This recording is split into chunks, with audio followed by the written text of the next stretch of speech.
Bonjour à tous, j'espère que vous allez bien. Alors, nous sommes à IPL. Ici, on va passer quelques minutes avec un étudiant. Il est finaliste à la faculté des sciences de l'information et de la communication. Ici, je dis Jean-René Katambo qui va nous parler un peu de son parcours. Alors, venez avec moi. Bonjour Jean-René. Bonjour, madame la journaliste. Alors, aujourd'hui, on va parler un peu avec vous. On va essayer de parler de votre parcours. Alors, pouvez-vous nous relater un peu votre parcours ici à l'Université protestante de Lubumbashi, de ce qui vous a attiré particulièrement à la faculté des sciences de l'information et de la communication? Bien, merci de l'intérêt que vous accordez. Je suis arrivé à UPL en fin pratiquement de 2022 pour faire les inscriptions et j'ai commencé en 2023 au mois de janvier. Je ne me trompe pas, c'était un certain 7 janvier et voilà, après un peu et le lundi suivant, c'était un jeudi et j'ai commencé un lundi. C'était une expérience passionnante. En fait, ce qui m'a fait venir à UPL, pratiquement en sciences de l'information et de la communication, j'aimerais savoir, je voyais déjà à UPL, moi j'ai la passion de la communication et de l'information.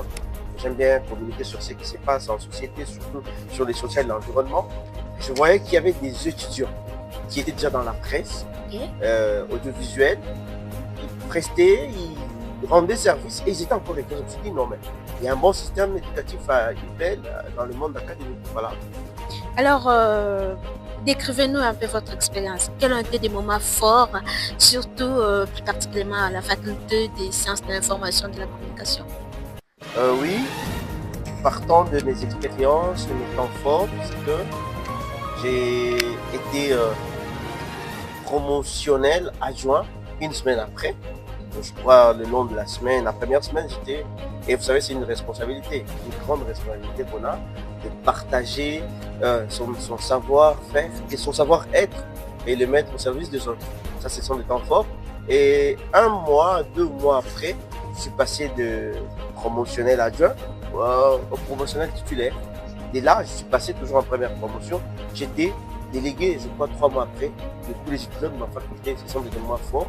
Et c'est là, sans compter les privilèges qui s'en suivaient au sein de la faculté. Il y a certaines choses, certains frais, j'ai été dispensé et j'ai bénéficié par la même occasion d'une bourse de 2,30, ça veut dire l'équivalent de 420 $.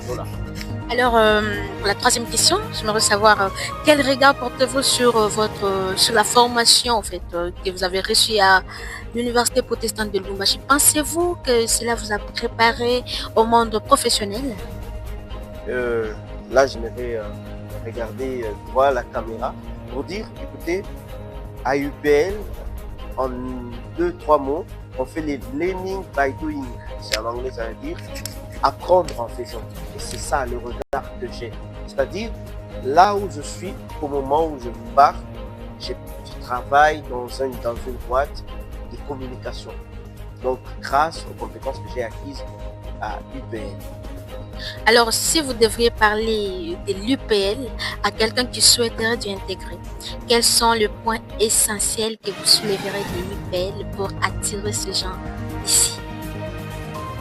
Tous ceux qui galèrent, tous ceux qui souffrent lorsqu'on vous délibère, vous ne trouvez peut-être pas votre nom. Si vous trouvez votre nom, vous n'avez pas de code là où vous avez travaillé. Si même pour entrer en contact avec un doyen, un enseignant, c'est tout un labyrinthe de procédures à suivre, eh bien, UPL, c'est le lieu qu'il vous faut. Parce que quand vous arrivez, vous êtes identifié, vous avez votre carte d'étudiant, comme Janie, je ne sais pas où j'ai placé ça, vous êtes identifié, vous avez un code, un numéro matricule que vous aurez jusqu'à la fin de votre cursus.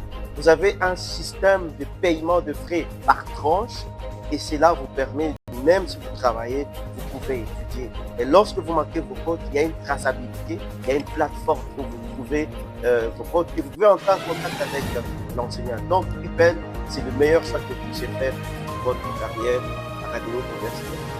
Alors, pendant un moment, j'ai cru entendre un philosophe en train de parler, d'où je voudrais dire merci, M. Jean-René, de nous avoir accordé ce petit moment avec vous pour discuter autour de votre parcours académique. Merci.